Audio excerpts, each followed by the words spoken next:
Legends say that in the outer sectors of the Erendur Nebula, a being of unimaginable power waits.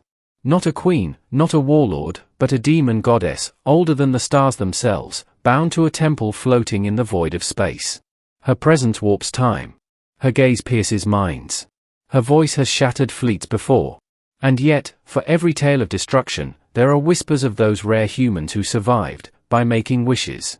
I never thought I would be one of them. My name is Kale Ardent, a scavenger from the mining colonies on the edge of the Orion Fringe. Life is hard there, metal dust in the lungs, engines always on the verge of collapse, and survival dependent on wits, not strength. I'd heard the stories of the demon goddess, mostly from drunken spacers who claimed they'd seen the temple's glowing obsidian spires through the nebula's mists. The stories fascinated me. Not because I wanted power. Not because I wanted to live in legend. I wanted one thing, to rescue my sister, Lyra, who had been captured by the Zarathian syndicate, slavers with fleets and guns and no mercy. I had tried negotiation, bribery, stealth missions, nothing worked. And then, I remembered the legend. A wish from the demon goddess, the story said, could grant nearly anything. But it came with a warning, one wish per mortal. The wish must be true in your heart, or the goddess will consume your soul. I didn't care. My heart was pure. My desire unyielding. If the goddess devoured me, at least my sister might live. The temple was harder to find than I imagined. The Erendur Nebula is a swirling storm of plasma storms and gravitational eddies. Sensors fail. Navigation goes mad. Yet I followed the faint resonance I had read about in ancient texts, an almost imperceptible vibration that only the pure of intent could detect. When I arrived, I drifted through a ring of jagged obsidian towers, their surfaces reflecting nebula storms like liquid night. A colossal doorway opened as if anticipating my arrival. The air shimmered, gravity bent. And there she waited, floating above the obsidian dais, her body wreathed in black smoke and violet lightning. Her eyes opened, two swirling voids of ancient malice. "Mortal," she said, her voice echoing in my mind rather than my ears, "you dare enter my domain?" "I do," I said. My voice didn't tremble, though my heart hammered. "I have a wish." The goddess's lips curved. "Do you know the cost?" "I do," I replied. "And I accept." Middle, the first wish and the shattering. She regarded me silently, the air thick with power. "Then speak." I swallowed, thinking of Lyra, chained in a syndicate vessel orbiting a gas giant. "I wish to free my sister, Lyra Ardent, from the Zarathian syndicate, without causing her harm or revealing her location to anyone who would hurt her." The temple shook. The lightning around the goddess crackled and arced unpredictably. For the first time, I saw a flicker of something unexpected, shock. "You dare," she hissed, the shadows around her trembling. "You dare ask for a mortal's desire that defies my nature." "I do," I said again. "I do not wish for power, wealth, or vengeance. I only wish to save her." The goddess's form twisted. She laughed, a sound like tearing metal and shattering glass. "Most mortals wish for themselves first.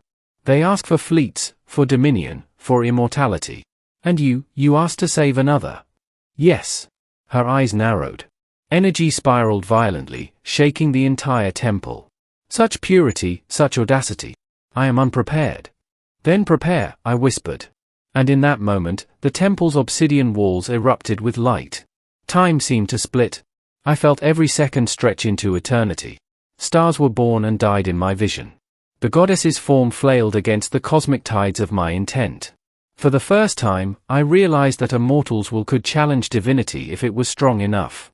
"I cannot," she growled, her voice now barely audible. "This is impossible." But the wish was true. And truth has power beyond even gods. The battle of wills. The goddess lashed out, trying to warp reality itself, to crush my body, to break my mind.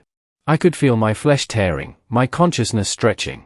Yet I held to the one thought that mattered: my sister must be free. Every pulse of her power I met with unyielding focus. My arms stretched into energy conduits, my thoughts projected like psychic shields. The temple quaked. The stars outside seemed to shiver in anticipation. For hours, or maybe minutes, time lost all meaning, our wills clashed. Her immense experience, her ancient cunning, against the raw human love and determination that I carried. Finally, I felt a shift. A ripple in reality. A cracking of her composure. Enough, she roared. Her voice became thunder, yet I heard the hesitation beneath it. Your desire is incorruptible. And then it happened. The chains binding Lyra, thousands of kilometers away, shattered. The energy of her prison dissolved, scattering into nothing. Her ship's hull convulsed, alarms blaring, but she floated free, alive, unharmed, untouchable to her captors. The goddess's smoke and lightning recoiled, a visible trembling. No mortal has ever, she murmured. Such purity, such defiance. I did not mean to defy you, I said softly. I only wanted to save my sister. Her form slowly reformed, less wrathful, less chaotic. She hovered above the dais, smoke curling and lightning fading. Perhaps mortals are not as fragile as I believed. Perhaps, she paused, considering, perhaps you have earned my respect. Ending, the gift and the departure. Lyra appeared beside me moments later, having been teleported safely aboard a small rescue pod I had unknowingly carried within my wish's energy field. Her eyes were wide. Kale, you did it. How?